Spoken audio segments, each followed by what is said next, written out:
Hello everyone, welcome to my channel ईचान fan fiction. तो चलिए फ्रेंड्स, मैं आज आपके साथ एक न्यू फैन फिक्शन स्टार्ट कर रही हूँ जिसका नाम है फॉरबिडन लव।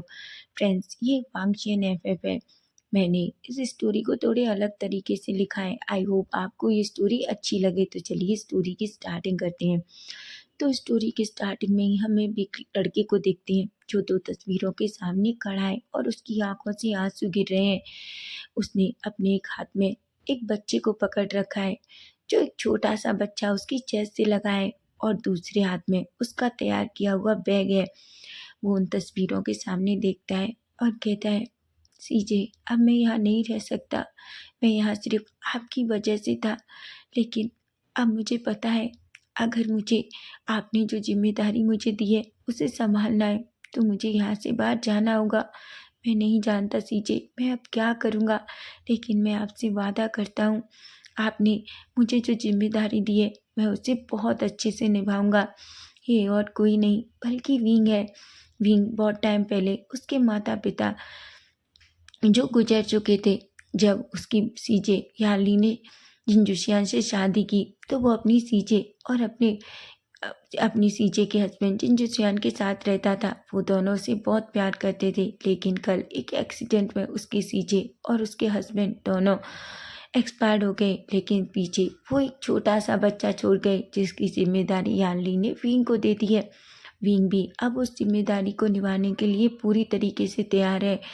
विंग लेकिन विंग जो अभी उसे ये समझ नहीं आ रहा कि उसे क्या करना है। वो जहाँ रहते हैं वो कोई बड़ा सिटी या नहीं, कुछ भी नहीं है। वो एक छोटा सा गांव है, लेकिन उसे पता है कि अब बच्चे के लिए उसे उस गांव से निकलना होगा।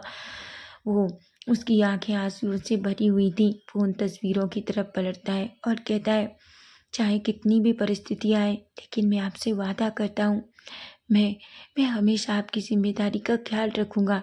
ऐसा कहता है और उस घर से बाहर निकलता है। वो उसे लॉक करता है और उस बच्चे को अपनी चेस्ट से लगाता है और कहता है, आज के बाद हम दोनों सिर्फ एक दूसरे के लिए हैं। और एक छोटी सी स्माइल करता है। वो सीधा वहाँ से निकलकर बस स्टैंड पर जाता है। उसे नहीं पता कि उसे कहाँ जाना है, क्योंकि उसे तो कुछ समझ ही नहीं आ रहा। याली के अलावा उसका कोई नहीं था, लेकिन अब उसके पास एक छोटी सी रिस्पॉन्सिबिलिटी है जिसे उसे निभाना होगा। वो वहीं गांव के छोटे से बस स्टैंड पर जाकर खड़ा होता है और सोचने लगता है कि अब उसे क्या करना चाहिए। तभी अचानक उसे याद आता है अपने एक दोस्त के बारे में जो शहर में रहता है। उसने एक बार उससे कहा था कि उसे जब भी कभी उसकी ज़रूरत पड़े तो वो उसे कॉल करे। वो जल्दी से अपना फ़ोन निकालता है और उस नंबर को देखने लगता है। वो जल्दी से उस नंबर को देखता है और उस पर कॉल करता है। 2 रिंग में ही वो पर्सन उधर कॉल उठाता है। तभी विंग कहता है, हेलो। तभी उधर से वो पर्सन कहता है, हेलो। विंग कहता है, वेनिंग। वेनिंग कहता है, विंग। विंग कहता है, वेनिंग, कि मुझे तुम्हारी हेल्प चाहिए। वेनिंग कहता है, क्या हुआ विंग, तुम इतने परेशान क्यों हो? विंग वेनिंग को सब कुछ बताता है। वेनिंग विंग की बातें सुनकर उसे बहुत दुख होता है। वेनिंग कहता है, विंग, तुम चिंता मत करो, देखो मैं यहाँ रहता हूँ, क्या तुम शहर आ रहे हो? विंग कहता है, हाँ वेनिंग, मुझे पता है कि अब तक जो कुछ हो गया सो हो गया, लेकिन तुम जानते हो मुझे अब काम करना होगा। वेनिंग एक स्माइल करता है और कहता है, विंग तुम चिंता मत करो, तुम यहाँ आ जाओ, मैं तुम्हें अपना एड्रेस सेंड कर देता हूँ और तुम मेरे अपार्टमेंट में आ जाना। विंग एक स्माइल करता है और कहता है, ठीक है। वेनिंग कहता है, ठीक है, मैं तुम्हारा इंतज़ार करूँगा। ऐसा कहकर फ़ोन रख देता है। विंग एक गहरी सी सांस लेता है। तभी वहाँ एक बस आती है। विंग उस बच्चे और अपने सामान के साथ उस बस में चढ़ जाता है। वो एक सीट पर बैठता है और बच्चे की तरफ देखता है। बच्चा जो बहुत प्यारा और क्यूट है, जो बड़ी बड़ी आंखों से बस विंग को ही देख रहा है।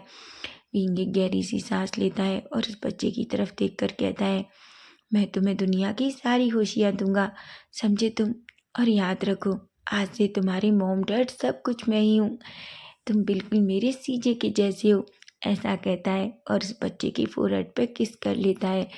वहीं हम देखते हैं विंग जो उस बस में बैठता है और बच्चे को अपनी चेस्ट से लगा लेता है और वो बस जो कुछ हुआ उसके बारे में सोचने लगता है। कल तक उसकी ज़िंदगी कितनी खुश थी, उसकी सीजे याली जो उसे इतना प्यार करती थी हमेशा, और उसका यार्ली का हस्बैंड जिनजुशियान जो विंग को अपने छोटे भाई के जैसे प्यार करता था। लेकिन आज सब कुछ खत्म हो गया, उसके पास इस बच्चे के अलावा अब कोई नहीं बचा है।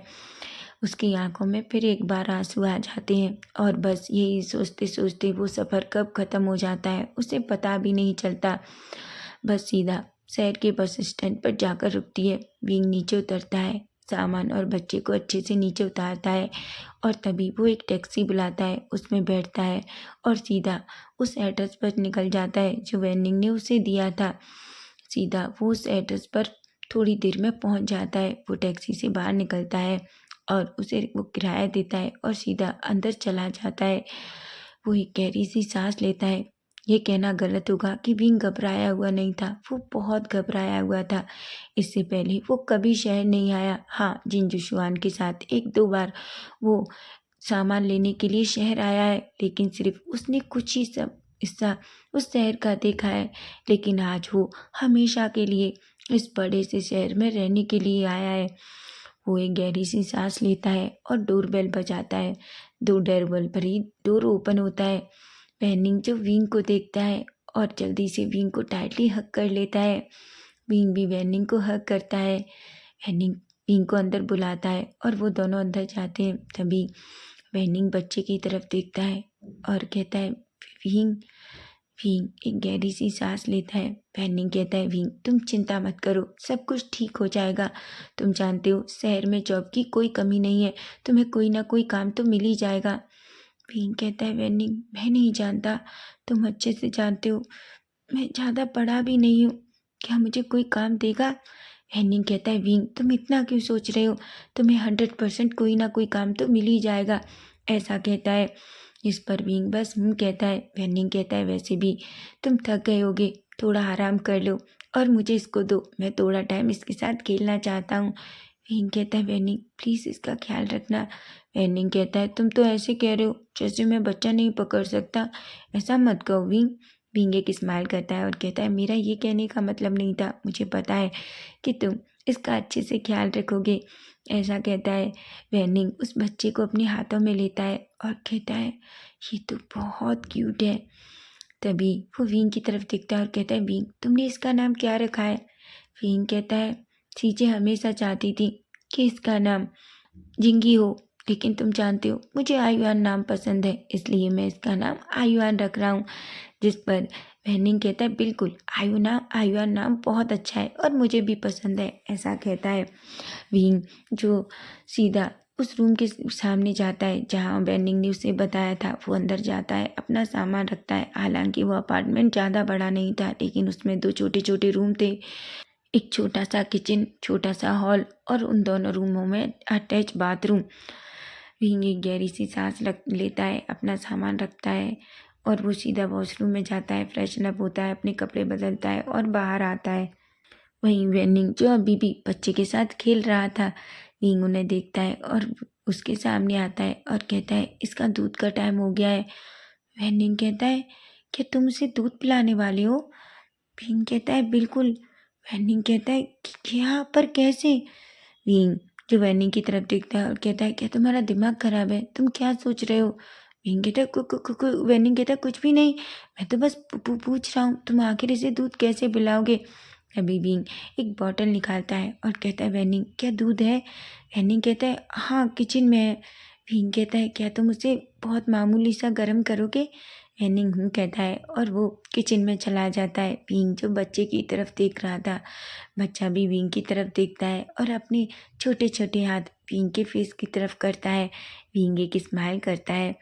तभी वो बच्चे की तरफ देखकर कहता है, देखो आयुआन, याद रखो अब हम दोनों ही एक दूसरे के लिए हैं, समझे तुम।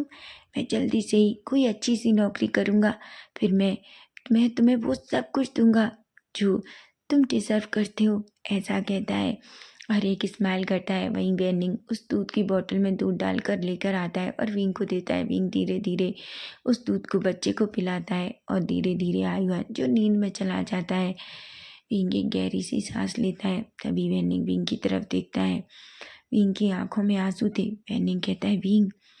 विंग कहता है वैनिंग, मैं जानता हूँ मैं स्ट्रांग होने की कोशिश कर रहा हूँ, लेकिन मैं इतना मजबूत नहीं हूँ वैनिंग। तुम नहीं जानते, सीजे के जाने के बाद मेरी पूरी दुनिया बिखर गई। मैं क्या करूँ क्या नहीं करूँ, मुझे समझ नहीं आ रहा। वैनिंग कहता है तुम चिंता मत करो, मैं तुम्हारे लिए कोई ना कोई काम देख लूँगा, ऐसा कहता है। जिस पर विंग कहता है। वहीं वेनिंग और विंग मिलकर दोनों डिनर करते हैं और उसके बाद विंग आयुआन को लेकर अपने रूम में चला जाता है और वेनिंग भी अपने कमरे में। अब हम सीधा नेक्स्ट डे मॉर्निंग का सीन देखते हैं, जहाँ विंग आयुआन के साथ सोफे पर बैठा हुआ था। वेनिंग जो उठकर आता है और विंग की तरफ देखता है, वो विंग को गुड मॉर्निंग कहता है। विंग विंग वेनिंग की तरफ देखता है और कहता है वेनिंग, मुझे ये समझ नहीं आ रहा कि मैं जॉब के साथ साथ आयुआन का ख्याल कैसे रखूँगा। तभी वेनिंग जो विंग की तरफ देखता है और कहता है देखो विंग, तुम्हें पता है मैं एक बार में काम करता हूँ, तो मेरी शिफ्ट हमेशा नाइट में शुरू होती है। तो अच्छा है ना, तुम डे में काम करो, तब तक मैं आयुआन का ख्याल रखूँगा, और उसके बाद जब तुम नाइट में घर आ जाओगे तो मैं अपनी जॉब पर जाऊँगा, तो तुम आयुआन का ख्याल रखना। विंग वेनिंग की तरफ देखता है और कहता है वेनिंग, तुम बहुत अच्छे दोस्त हो। ऐसा कहकर वेनिंग को टाइटली हक कर लेता है। वेनिंग कहता है ऐसा मत कहो, दोस्त हमेशा दोस्त के काम आता है ऐसा, और तुमने मेरी कितनी हेल्प की है मैं जानता हूँ। मैं तुम्हारी वजह से आज शहर में हूँ।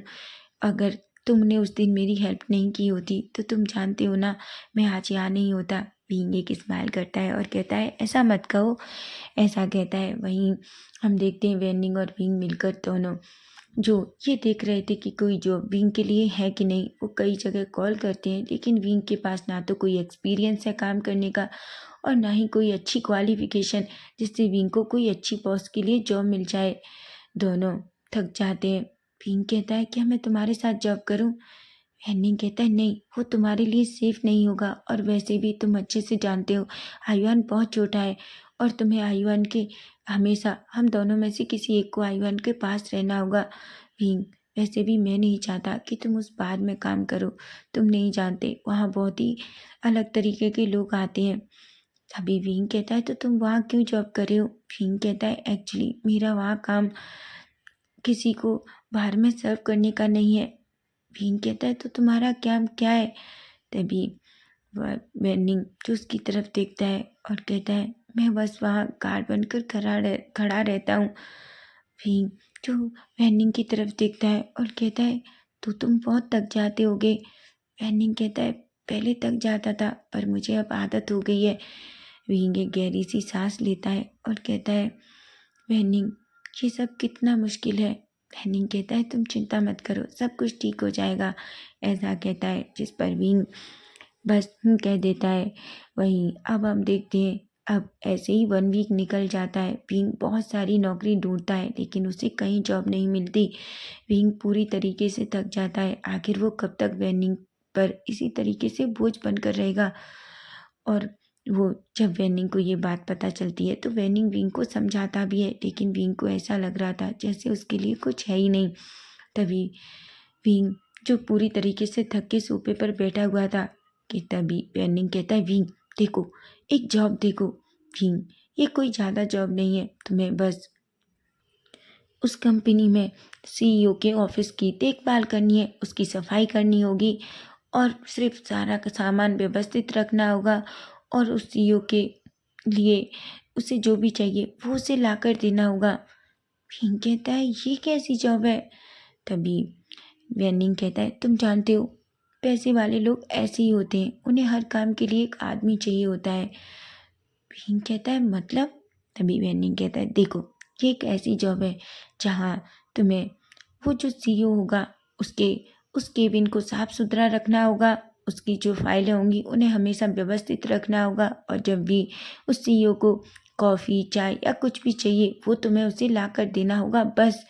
वेनिंग कहता है क्या क्या ऐसी जॉब भी होती है? वेनिंग कहता है अमीरों के यहाँ क्या जॉब हो सकती है, कोई नहीं जानता। वेनिंग कहता है क्या मुझे ये मिल जाएगी? वेनिंग कहता है एक बार ट्राई करके देखते हैं। भीम कहता है और ये कहाँ है? वैनिंग कहता है ये जॉब एंड कॉर्पोरेशन के सीईओ के लिए है। वैनिंग कहता है अच्छा, क्या मुझे आज ही वहाँ जाना चाहिए? वैनिंग कहता है बिल्कुल, मेरे हिसाब से तुम्हें आज ही वहाँ जाना चाहिए और इस जॉब के लिए इंटरव्यू देना चाहिए। विंग कहता है पर इसमें भी क्या इंटरव्यू देना, ये तो बहुत सिंपल जॉब है और तुम अच्छे से जानते हो मैं ये सारा काम कर सकता हूँ। वेनिंग एक स्माइल करता है और कहता है विंग, हमारे गांव के काम से और यहाँ के काम में बहुत अंतर है, लेकिन फिर भी क्या पता तुम्हें ये जॉब मिल जाए। विंग ये सुनकर बहुत खुश हो जाता है। वो जल्दी से जाता है, अपने कपड़े बदलता है और जल्दी से बाहर निकलता है। वो वेनिंग की तरफ देखता है और कहता है वेनिंग प्लीज़ आयुआन का ख्याल रखना। वेनिंग कहता है तुम चिंता मत करो, मैं आयुआन का ख्याल रखूंगा। ऐसा कहता है विंग जल्दी से वहाँ से निकलता है, एक कैब में बैठता है और सीधा लैंड कॉर्पोरेशन के लिए निकल जाता है। थोड़ी देर में ही विंग लैंड कॉर्पोरेशन के सामने उतरता है। वो टैक्सी को बिल पे करता है और अंदर जाता है। वो एक गहरी सी सांस लेता है। विंग थोड़ा घबराया हुआ था, उसे नहीं पता कि उसे ये जॉब मिलेगी कि नहीं, लेकिन सच में वो इस जॉब को चाहता है, उसे इस जॉब की ज़रूरत है। वो अंदर जाता है, तभी वो वो अंदर जाकर एक पर्सन के सामने बैठ जाता है। वो वहाँ बैठता है और उस पर्सन से पूछता है। वो पर्सन को वो बताता है कि वो इंटरव्यू के लिए आया था। वो पर्सन विंग को ऊपर से नीचे तक देखता है। वो बड़ी बड़ी आंखों से विंग को देख रहा था। वो अपने मन में कहता है आखिर इस लड़के को ऐसी जॉब की ज़रूरत क्यों है, लेकिन वो कुछ भी नहीं कहता। वो कहता है ठीक है तुम यहीं वेट करो, थोड़ी देर में तुम्हारा इंटरव्यू होगा। विंग कहता है। वहीं हम देखते हैं थोड़ी देर बाद विंग को अंदर बुलाया जाता है। अंदर एक लड़की थी जो ये इंटरव्यू ले रही थी। वो लड़की विंग को देखती है और उससे उसका नाम पूछती है। वो विंग से बहुत सारे सवाल करती है। हालांकि विंग थोड़ा डरा हुआ तो था, लेकिन फिर भी वो सारे सवालों के सही जवाब देता है। वो एक गहरी सी सांस लेती है और कहती है ठीक है तुम भी बाहर जाकर बैठो, हम थोड़ी देर में बताएंगे कि आखिर इस जॉब के लिए किसे रखा गया है। विंग कहता है और चुपचाप बाहर कुर्सी पर जाकर बैठ जाता है। वहीं हम देखते हैं थोड़ी देर बाद वो लड़की बाहर आती है। वो एक स्माइल करती है और कहती है देखो मैं तुम्हें पहले ही बता दूं, हमारे सीईओ बहुत स्ट्रिक्ट हैं, उन्हें उनकी हर चीज़ बिल्कुल जगह पर चाहिए, समझे तुम? क्या तुम ये कर पाओगे? विंग कहता है हाँ मैं कर लूँगा। तभी वो कहती है तो ठीक है, फिर कोई प्रॉब्लम नहीं है, लेकिन याद रखना अगर तुमने कोई भी गड़बड़ की तो तुम्हें सीईओ के गुस्से से कोई नहीं बचा पाएगा।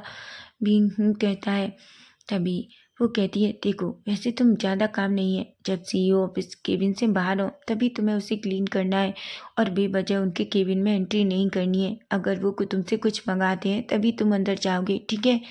बींग बस अपना सर हाँ में हिला देता है। वो कहती है हाँ वैसे तुम्हारा नाम बींग है ना? बींग कहता है। वो कहती है ठीक है मेरा नाम जेनी है। बींग एक स्माइल करता है और जेनी से हाथ मिलाता है। जेनी विंग को सारा काम समझा देती है। विंग कहता है तभी जेनी कहती है ठीक है कल से तुम अपना काम स्टार्ट कर सकते हो। विंग बहुत खुश होता है। तभी जेनी कहती है क्या तुम अपनी सैलरी नहीं पूछोगे? विंग कहता है हाँ। तभी जेनी कहती है हाँ तुम यहाँ काम करोगे तो क्या तुम ये नहीं जानना चाहोगे कि तुम्हें कितनी सैलरी मिलेगी? विंग जेनी की तरफ देखता है। जेनी कहती है देखो तुम्हें 10,000 युआन भी मिलेंगे। ये सुनकर तो विंग की आंखें बड़ी बड़ी हो जाती हैं। वो कहता है क्या? जेनी कहती है क्या कम है? विंग कहता है नहीं नहीं ये तो बहुत ज़्यादा है। तभी जेनी एक स्माइल करती है और कहती है लेकिन यही तुम्हारी सैलरी है। इस पर विंग इतना खुश हो जाता है। जेनी एक स्माइल करती है। उसे पहली नज़र में ही विंग पसंद आ जाता है क्योंकि विंग बहुत प्यारा सा और इनोसेंट सा है। जेनी एक गहरी सी सांस लेती है और अपने मन में कहती है आखिर इसके कॉलेज की और पढ़ने के टाइम पे ये जॉब क्यों करना चाहता है, लेकिन जेनी ज़्यादा कुछ नहीं पूछती। वो एक गहरी सी सांस लेती है और कहती है ठीक है विंग कल से तुम काम पर आ सकती हो। विंग कहता है और जल्दी से बहुत खुश होकर उस ऑफिस से निकल जाता है। वहीं हम देखते हैं विंग जल्दी से अपने उस अपार्टमेंट में पहुंचता है और ये खुशखबरी वेनिंग को देता है। वेनिंग जो बहुत खुश होता है। विंग और वेनिंग जो इतना खुश थे। वेनिंग विंग की सैलरी सुनकर तो शॉक हो जाता है। वो कहता है तुम जानते हो इतना काम तो मैं बाहर में एक्स्ट्रा काम कर कर भी नहीं कमा पाता जितना तुम एक मंथ में कमा लोगे। जिस पर विंग एक स्माइल करता है और कहता है, मैं कुछ नहीं जानता, मैं बस आयुआन को एक अच्छी सी परवरिश देना चाहता हूँ। जिस पर वेन्निंग कहता है, बिल्कुल मैं जानता हूँ तुम वो सब कुछ कर लोगे, ऐसा कहता है। वही हम देखते हैं विंग। अब हम सीधा नेक्स्ट डे मॉर्निंग का सीन देखते हैं जहाँ विंग पूरी तरीके से रेडी होता है और वो बाहर निकलता है। वेन्निंग पहले से ही ब्रेकफास्ट रेडी कर दिया था। वो वेन्निंग के साथ बैठकर ब्रेकफास्ट करता है। तभी वेन्निंग कहता है, तुम्हें पता है मैंने सुना है कि वो जो सीईओ है वो बहुत कोल्ड हार्टेड है। विंग कहता है, मतलब?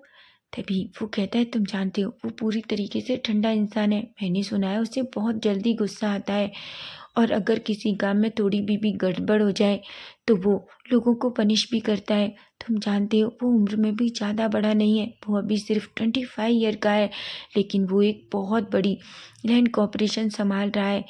तभी विंग जो उसकी बातें सुनता है वो कहता है, मुझे उस चीज़ से कोई मतलब नहीं है, मैं बस वहाँ काम करना चाहता हूँ ताकि मैं अपने आयुआन को एक अच्छी परवरिश दे सकूँ और मैं अपने काम में कोई गलती नहीं करूँगा। वेन्निंग एक गहरी सी सांस लेता है और कहता है, बस मैं यही चाहता हूँ कि तुम अच्छे से काम करो। विंग एक स्माइल करता है और सीधा कंपनी के लिए निकल जाता है। वहीं हम देखते हैं विंग थोड़ी देर में ही लैंड कॉर्पोरेशन में पहुंच जाता है। वहीं जैसे ही वो अंदर जाता है जीनी उससे मिलती है। वो जीनी को देखकर एक स्माइल करता है। जीनी भी विंग को गुड मॉर्निंग विश करती है। विंग भी जीनी को गुड मॉर्निंग कहता है। तभी जीनी कहती है, देखो अभी तक सर नहीं आए हैं, तब तक तुम्हें उनका पूरा रूम अच्छे से क्लीन करना होगा केविन। जिस पर विंग कहता है और वो जल्दी से जेनी के साथ वांग उस सीईओ के केबिन में जाता है। वो जल्दी से पूरे केबिन को क्लीन करता है। तभी जीनी जो विंग की तरफ देखती है वो विंग को सब कुछ समझा देती है और उसे ये भी बता देती है कि उसे क्या क्या सामान टच नहीं करना है। विंग जेनी की तरफ देखता है और कहता है, मैं आपसे वादा करता हूँ मैं कोई गड़बड़ नहीं करूँगा। जेनी कहती है, आई होप, मैं तो यही चाहती हूँ कि तुम कोई गड़बड़ ना करो। जेनी एक स्माइल करती है जीनी और वहाँ से चली जाती है। वहीं विंग जो पूरे केबिन को देखता है, केबिन जो बहुत ब्यूटीफुल था, वो जल्दी से पूरे केबिन को क्लीन करता है और देखता है केबिन अब क्लीन था। वो जल्दी से केबिन से बाहर निकल जाता है और सीधा वहाँ से उस रूम में चला जाता है जहाँ जीनी ने कहा था कि अगर वो यहाँ रहेगा तो जब भी सीईओ को उसकी ज़रूरत होगी तो वो एक रिंग देंगे और विंग उससे सुनकर उसके केबिन में जा सकता है। विंग कहता है। जेनी जो विंग की तरफ देखती है और कहती है, वैसे विंग मुझे एक बात बताओ, ये समय तो तुम्हें बस पढ़ना चाहिए, तो मैंने क्या कॉलेज की पढ़ाई नहीं की? विंग जो जीनी की तरफ देखता है और अपना फेस नीचे कर लेता है और कहता है, मुझे पैसों की ज़रूरत है, मैं इसलिए ये काम करना चाहता हूँ। जीनी जानती है कि विंग शायद इस बारे में बात करना नहीं चाहता, इसलिए वो ज़्यादा कुछ भी नहीं कहती। वहीं हम देखते हैं एक पर्सन को जो ब्लैक सूट में और एक डार्क ऑरे के साथ बिल्कुल अंदर लिफ्ट में आता है। जैसे ही सभी लोग उसे लिफ्ट से बाहर आते हुए देखते हैं, सभी लोग पूरी तरीके से डर जाते हैं और अपनी अपनी जगह पर जाकर चुपचाप काम करने लगते हैं। वो एक नज़र जब भी किसी पर डालता है उसे ऐसा लगता है जैसे आज वो मरने वाला हो। सबकी धड़कनें हार्ट बीट फास्ट थी, किसी को डर के मारे कुछ भी समझ नहीं आ रहा था। तभी जीनी जो वांग उस पर्सन के सामने आती है और कहती है, गुड मॉर्निंग सर। वो पर्सन बस कहता है और केबिन में अंदर जाता है, लेकिन जैसे ही वो पूरे केबिन को देखता है वो शॉक हो जाता है। वो केबिन वैसे हमेशा क्लीन रहता है, लेकिन आज केबिन इतना क्लीन था। वो जीनी की तरफ देखती है। जीनी कहता है, सर ये नया लड़का है जिसे हमने आपके केबिन की सफाई के काम के लिए रखा है। वांग जी जो जीनी की तरफ देखता है और कहता है, ठीक है। तभी जीनी जो देखती है वांग जी को रूम केविन शायद पसंद आया था, इसलिए वो एक गहरी सी सांस लेती है और अपने मन में कहती है, अच्छा हुआ विंग ने अपना काम अच्छे से किया है। तभी जीनी जो वांग जी की तरफ देखती है, वांग जी जो जीनी से कहता है कि उसे आज का पूरा शेड्यूल ला कर दे, जिस पर जीनी कहती है और केबिन से बाहर निकल जाती है।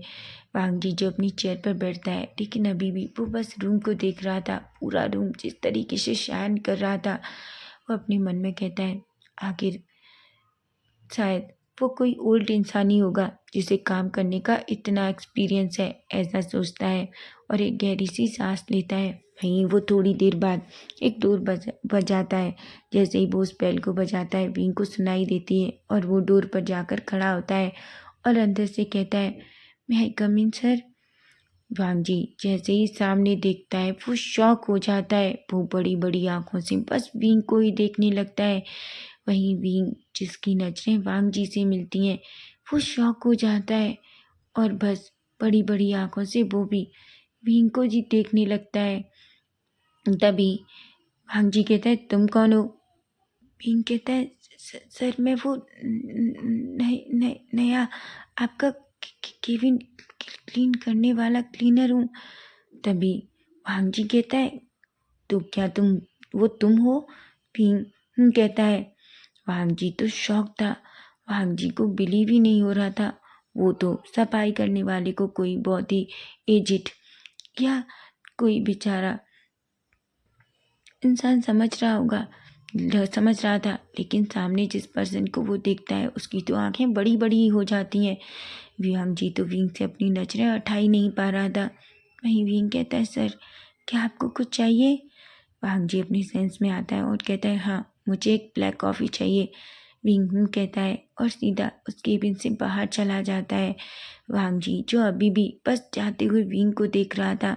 तो फ्रेंड्स, नेक्स्ट पार्ट इसका हम कल देखेंगे। और स्टोरी आपको कैसी लगी है प्लीज़ फ्रेंड्स मुझे कमेंट करके ज़रूर बताना। अगर फैन फिक्शन अच्छा लगेगा तो ही मैं आपके साथ इस स्टोरी को शेयर करूँगी, अगर नहीं लगेगा तो मैं इसे यहीं स्टॉप कर दूँगी। तो फ्रेंड्स, अगर स्टोरी अच्छी लगे तो प्लीज़ चैनल को सब्सक्राइब भी करना और चैनल को हाइप करना, लाइक करना, शेयर करना। Bye bye, take care.